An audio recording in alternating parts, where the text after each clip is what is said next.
حبیب صلی اللہ علیہ وآلہ وسلم فرماتے ہیں جو رمضان شریف میں بڑا گناہ کبیرہ گناہ کرتے ہیں سال بھر تک فرشتے اس پہ لعنت کرتے رہتے ہیں، اور اگر اسی سال اس کو موت آ جائے،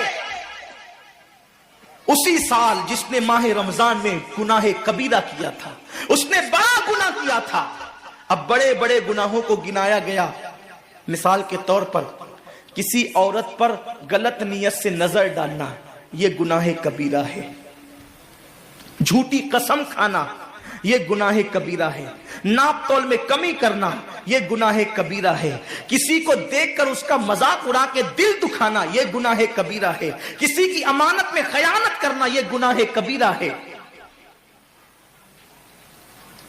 ماں باپ کا دل دکھانا یہ گناہ کبیرہ ہے، کفر کرنا یہ گناہ کبیرہ ہے، بلکہ اکبر الکبائر۔ اللہ کے رسول صلی اللہ علیہ وسلم نے فرمایا جیسے ماہ رمضان شریف میں نیکیوں کا درجہ بڑھ جاتا ہے ویسے ماہ رمضان شریف میں گناہوں کا بھی معاملہ بڑھ جاتا ہے، یعنی اگر رمضان شریف میں تم ایک گناہ کرو گے تو اور دنوں کے اندر جو گناہ کرتے تھے اب اس گناہ سے زیادہ تمہیں عذاب دیا جائے گا، کیونکہ آپ نے ماہ رمضان کی حرمت کو پامال کیا ہے، آپ نے ماہ رمضان شریف کی عزت کو پامال کیا ہے۔ تو سوچو انسان کی لعنت پڑے یہ حال ہے، تو جس پہ فرشتوں کی وہ بھی ایک دو نہیں پورے سال تک فرشتے لعنت کرتے ہیں، اور اللہ کے نبی صادق و مصدوق نبی نے فرمایا کہ اگر وہ اسی سال رمضان شریف آنے سے پہلے مر جائے تو اس کے پاس کوئی نیکی نہیں ہوگی جو اس کو جہنم کی آگ سے بچا سکے، اور اس کا ٹھکانہ تو جہنم ہی ہوگا۔ خدا کے لیے اپنے حال پہ رحم کرو، اپنے آپ کو جہنم کا ایندھن مت بناؤ۔ ہمارا جسم اتنا طاقتور نہیں ہے کہ ہم اپنے جسم پر جہنم کے عذاب کو برداشت کر سکے۔ میری قوم کے جوانوں، اپنی جوانی پہ اترانے والوں، اپنی قوت پہ ناز کرنے والوں، اللہ کے رسول صلی اللہ علیہ وسلم فرماتے ہیں کہ جہنم کی آگ کی ایک چنگاری اگر دنیا کے سمندر میں ڈال دی جائے تو دنیا کے سارے سمندر آگ سے بھڑکنے لگے۔ اس چنگاری کو، وہ جہنم کی چنگاری کو سمندر ٹھنڈا نہیں کر سکتے، بلکہ سمندر کو وہ ایک چنگاری بھڑکا دے گی اور سمندروں کے اندر آگ لگ جائے گی۔ جو ایک چنگاری سارے سمندر کو بھڑکا دے، اللہ اکبر، اس جہنم کے اندر یہ چھوٹا سا وجود جو چھوٹی سی، اللہ اکبر، اگر بتی کے چٹکے کو برداشت نہیں کر سکتا، جو چراغ کی لو کی تیز کو، جو چراغ کی لو کی حرارت کو برداشت نہیں کر سکتا، جو سگریٹ کے چٹکے پر بے قرار ہو جاتا ہے، یہ چھوٹا سا وجود جب جہنم کے اندر داخل کیا جائے گا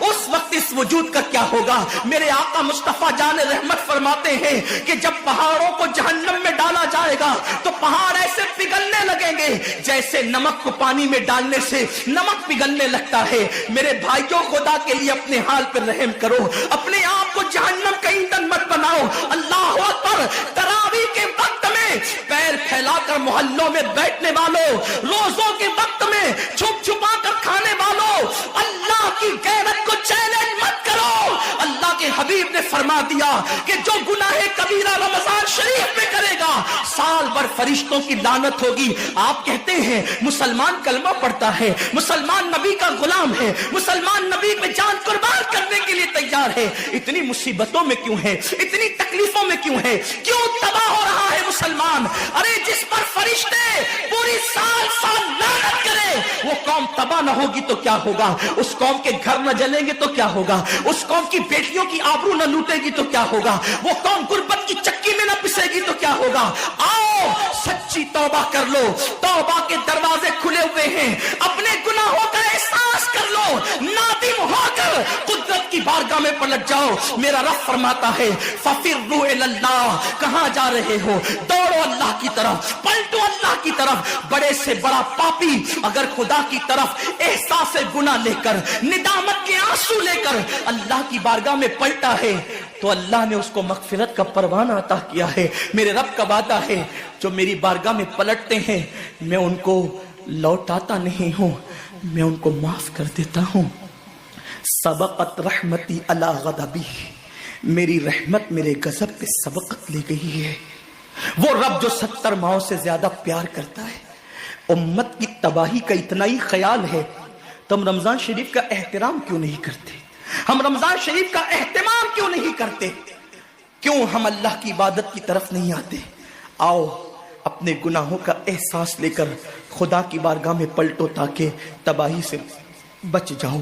ایک حدیث پاک کا مفہوم پڑھ کر اپنی گفتگو کو اختتام کی طرف لے کر چلو۔ یہ امت اگر گناہ کا احساس کر لے، احساس گناہ کر لے، ہم تباہی سے ابھی بھی بچ سکتے ہیں۔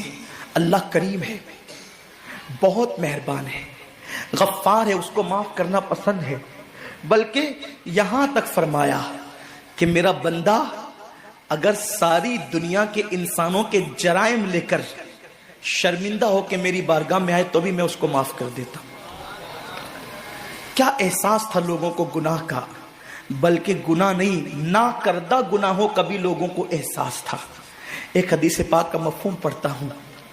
حضرت ثعلبہ ابن عبد الرحمن، یہ ایک جوان انسان ہے، ابتدائی جوانی میں ان کو حضور کا دامن نصیب ہو گیا اور یہ مسلمان ہو گئے، حضور کے ہاتھوں پہ کلمہ پڑا۔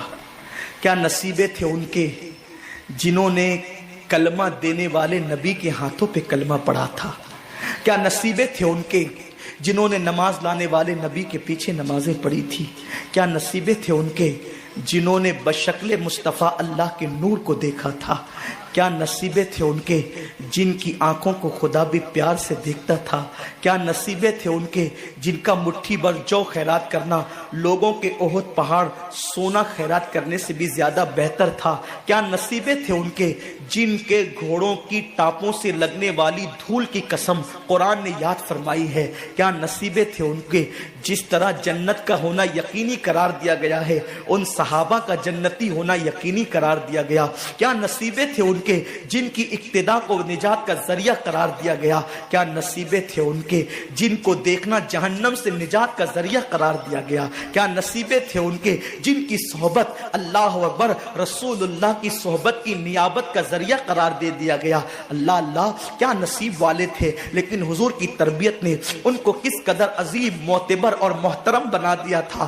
ثعلبہ ابن عبد الرحمن جوانی کی ابتدا میں مسلمان ہوئے، شوق یہ تھا زیادہ تر وقت میں نے اللہ کے نبی صلی اللہ علیہ وآلہ وسلم کی چوکھٹ پہ گزارنا ہے۔ کریم آقا سے بندہ پرور غریب پرور آقا سے عرض کی، آقا جوانی کی ابتدا ہے، میں یہ چاہتا ہوں کہ زیادہ تر وقت آپ کی صحبت میں گزاروں۔ میرے نبی نے کسی کو نہ نہیں کہا، میرے کریم آقا نے فرمایا ثعلبہ تجھے اجازت ہے۔ اور پھر ثعلبہ جب حضور کی چوکھٹ پہ رات و دن رہنے لگے تو آقا نے ان کی ڈیوٹی مقرر کر دی۔ اگر کسی کو بلانا ہوتا سرکار ان کو بھیج کر کے بلاتے، کوئی سودا سلف لانا ہوتا حضور ان کو لانے کے لیے بھیج دیتے، کوئی اعلان کرنا ہوتا ان کو کبھی کبھی منادی بنا دیا جاتا۔ ثعلبہ ابن عبد الرحمن کو ایک مرتبہ میرے کریم آقا صلی اللہ علیہ وآلہ وسلم نے ایک صحابی کے گھر پہ بھیجا۔ حدیث پاک کا مفہوم ہے ابھی ابتدائی دن تھے، تربیت ابھی مکمل نہ ہوئی تھی، تربیت کے ایام جاری تھے، ابھی تربیت سے وہ گزر رہے تھے۔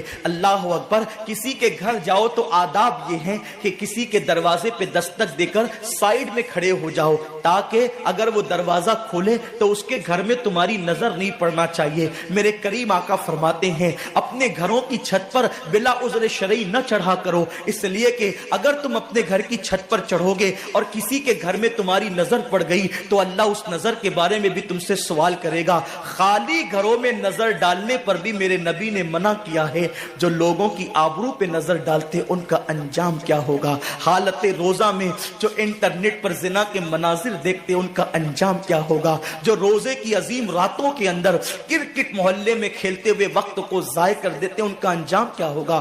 آج کے لوگ کہتے ہیں مولانا آخر یہ کرکٹ سے مولویوں کو کیا دشمنی ہے، بڑے بڑے دیندار لوگ کرکٹ کھیلتے ہیں، کرکٹ میں کیا گناہ ہے، نہ اس میں بد نظری ہے، نہ بد نگاہی ہے، نہ یہ ہے، نہ وہ ہے، نہ وہ ہے۔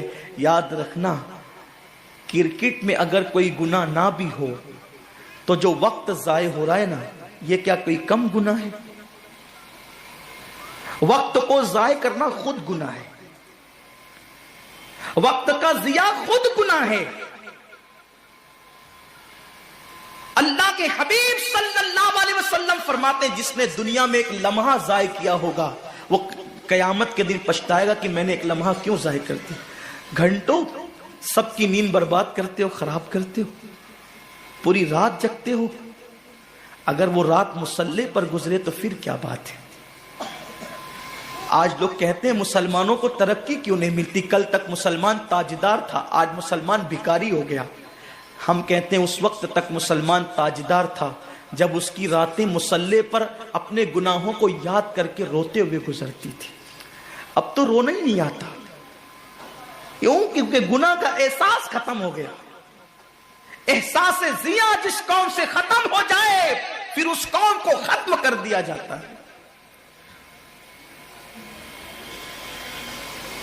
اللہ کے حبیب صلی اللہ علیہ وسلم فرماتے ہیں اگر تیرے گھر میں کوئی جھانکے اور اسلامی حکومت ہو اور تو اس کی آنکھ میں نیزہ مار کر اس کو اندھا کر دے تو تجھ پر کوئی مواخذہ نہیں، اس نے جھانکا کیوں تھا؟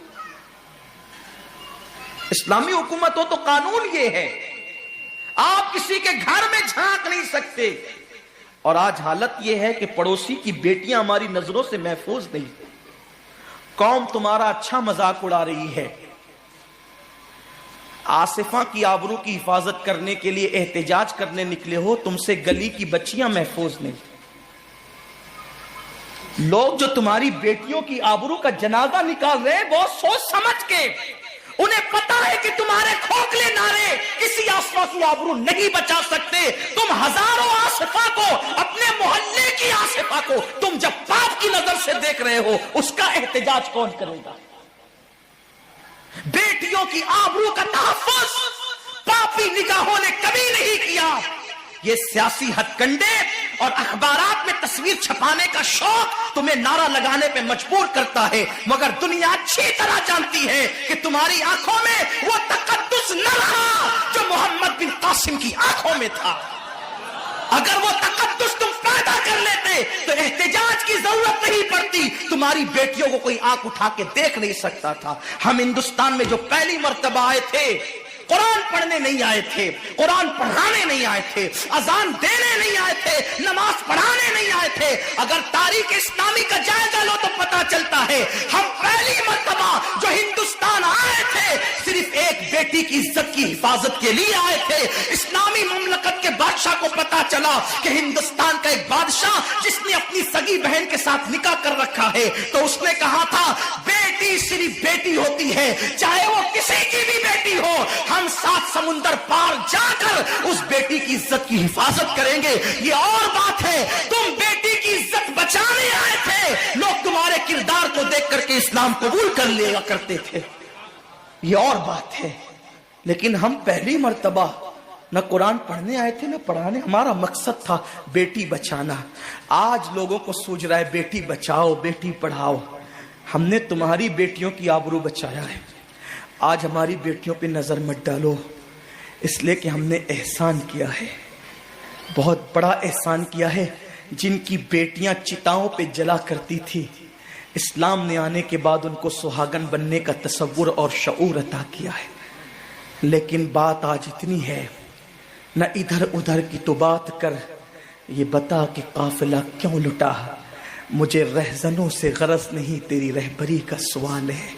وہ جوان جو کسی قوم کا سرمایہ، وہ جوان جو تاریخ داں اور تاریخ ساز ہوتا ہے، وہ جوان جو ملت کی آبرو ہوتا ہے، وہ جوان آج اپنے محلے کی بیٹی بہو پہ غلط نظر ڈالے۔ اور حد تو یہ ہے کہ اب کوئی روکنے والا بھی نہ رہا۔ بلی کے گلے میں گھنٹی کون باندھے؟ اور اسی کو لوگوں نے فیشن سمجھ رکھا ہے۔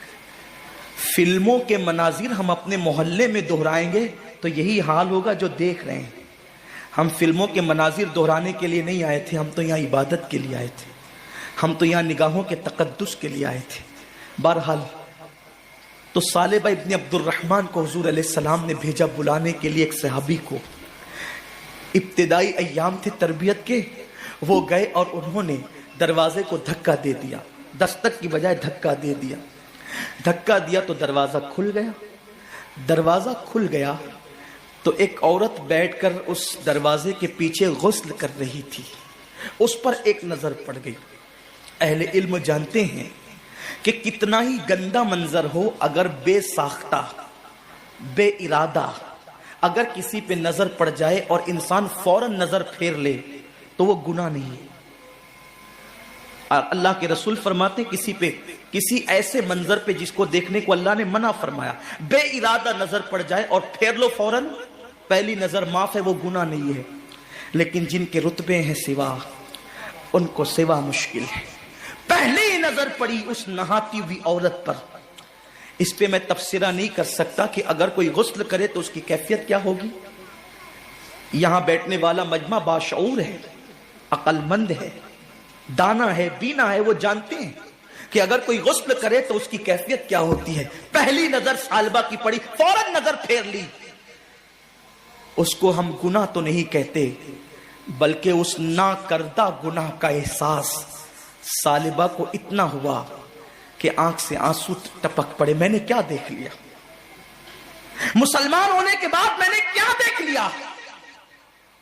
اور پھر نگاہیں آسمان کی طرف اٹھا کر روتے ہوئے کہتے ہیں, اے اللہ مجھ سے بہت بڑا گناہ ہو گیا. دیکھو یہ احساس گناہ نہیں ہے, لیکن احساس, نہ کردہ جرم کا احساس. اے اللہ مجھ سے کیا ہو گیا. اور پھر عشق مصطفیٰ نے انگڑائی دی, محبت رسول نے انگڑائی لی. عاشقوں کی پہچان, عاشقوں کا انداز, عاشقوں کی غیرت عشق رسول. حضرت ثعلبہ ابن عبد الرحمن کہتے ہیں, اللہ مجھ سے کتنا بڑا گناہ ہو گیا, تجھے تیری شان ستاری کا واسطہ اس گناہ کی خبر میرے محبوب کو مت ہونے دینا, اس گناہ کی اطلاع میرے حبیب کو مت ہونے دینا. اگر ان کو پتا چل گیا تو ان کا دل ٹوٹ جائے گا, وہ غمگین ہو جائیں گے, مجھ سے ناراض ہو جائیں گے. بس اب ایک ہی بات کر رہے ہیں, اے اللہ میرے گناہ کی خبر, تو اس گناہ کا چاہے جتنا بڑا مجھے عذاب دے دے, تیری مرضی, لیکن اس گناہ کی خبر میرے محبوب کو مت ہونے دینا. اگر ان کو اس کی اطلاع ہو گئی تو ان کا دل ٹوٹے گا, میرے محبوب کا دل ٹوٹے گا. کاش نعتیں سن کر کے جھومنے والی قوم اس عاشق کے احساس کو اپنے دل میں پیدا کرتی. ایک ناکردہ جرم کا اتنا احساس کہ میرے محبوب کو خبر ہو گئی تو دل ٹوٹ جائے گا. یہاں تو رمضان شریف میں بھی داڑیاں مڈا کر گٹروں میں پھینک رہے ہیں, یہاں تو سود کے حرام کے لقموں سے افطار کر رہے ہیں. افطار پارٹیاں ہو رہی ہے مسلمانوں کی. کس کو بلا رہے ہیں؟ جن کے پیٹ نہیں بلکہ ان کا حلق بھی بھرا ہوا ہے. افطار پارٹیوں میں مدعو ان کو کیا جا رہا ہے جن کے حلق بھی بھرے ہوئے اور جو روزے سے نہیں ہے, اور جو بھیونڈی کے مضافات میں, مالیگاؤں کے مضافات میں, بمبئی کے مضافات میں جو روزے دار بچیاں اپنی ماں سے افطار کے وقت کہہ رہی ہے, ماں کھجور بھی آج ہمارے گھر نہ آ سکی, افطار کا انتظام تو کر. ان کے لیے کوئی نہیں سوچتا. یہ مسلمانوں کی افطار پارٹیاں, یہ مسلمانوں کا انداز ہے افطار کرانے کا. جن کے روزے نہیں ان کے لیے دسترخوان بچھائے جا رہے ہیں, اور جو پانی پہ افطار کر رہے ہیں, کھجور کھا کر کے جو افطار کر رہے ہیں, ان کا کس کو خیال ہے.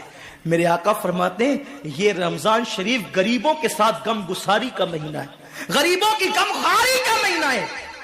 اما عائشہ صدیقہ سلام اللہ علیہ فرماتی ہے حضور ایسی سخاوت کرتے تھے جیسے دریا ماہ رمضان شریف میں. حضور تو سخی بہت تھے, لیکن رمضان شریف میں سخاوت کا انداز ایسا ہو جاتا تھا جیسے دریا بہ رہا ہے. پڑوس میں بچیاں بھوکی ترس رہی ہے جن کے یہاں سحری کا انتظام نہیں, اور ہم سحری کے بعد کھانے کو گھر کے آنگن میں پھینک رہے ہیں. کیا انداز ہے. اور پھر کہتے ہیں کہ ہم تباہ کیوں ہو رہے ہیں. اب تو مسلمان کافروں کو افطار کراتے. یہ غیرت ایمانی ہے لوگوں کی, کافروں کے ساتھ افطار پارٹیاں ہو رہی. اللہ سے ڈرو مسلمانوں, اللہ سے ڈرو, رب کا کچھ خوف کرو. اگر تم نے حلق تک کھانے والوں کو کھلایا اور ان غریبوں کو سسکیاں لینے پہ چھوڑ دیا تو قیامت کے دن کہیں ایسا نہ ہو کہ تمہارے روزے تمہارے منہ پہ مار دیے جائیں. اللہ کے رسول نے نہیں فرمایا کہ جو پیٹ بھر کے کھا کے سو جائے اور اس کا پڑوسی بھوکا ہو, ایسا بندہ کامل مومن نہیں ہو سکتا.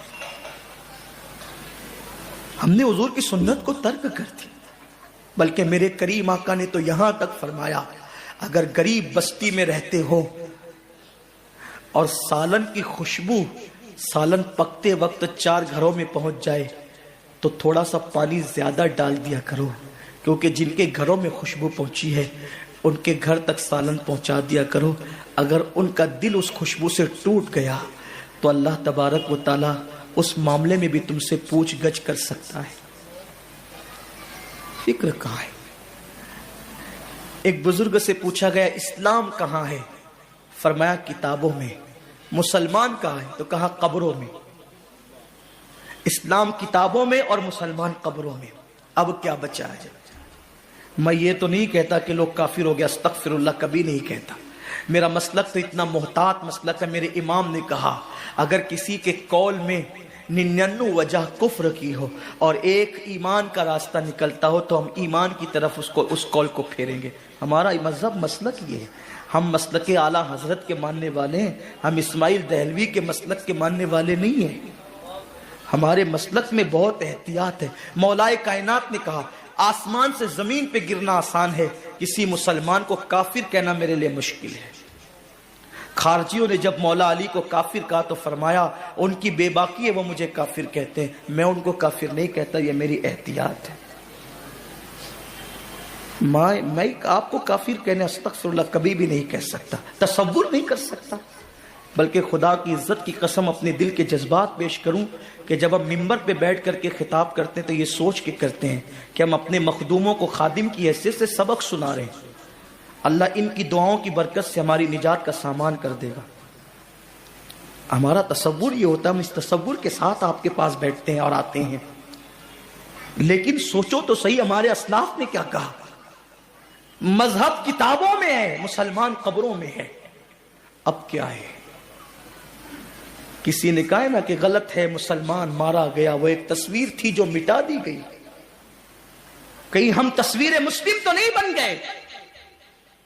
صالبہ ابن عبد الرحمن عرض کرتے اللہ جتنا بڑا چاہے تو مجھ پہ عذاب ڈال دے لیکن میرے محبوب کو اس کی اطلاع نہیں ہونے دے۔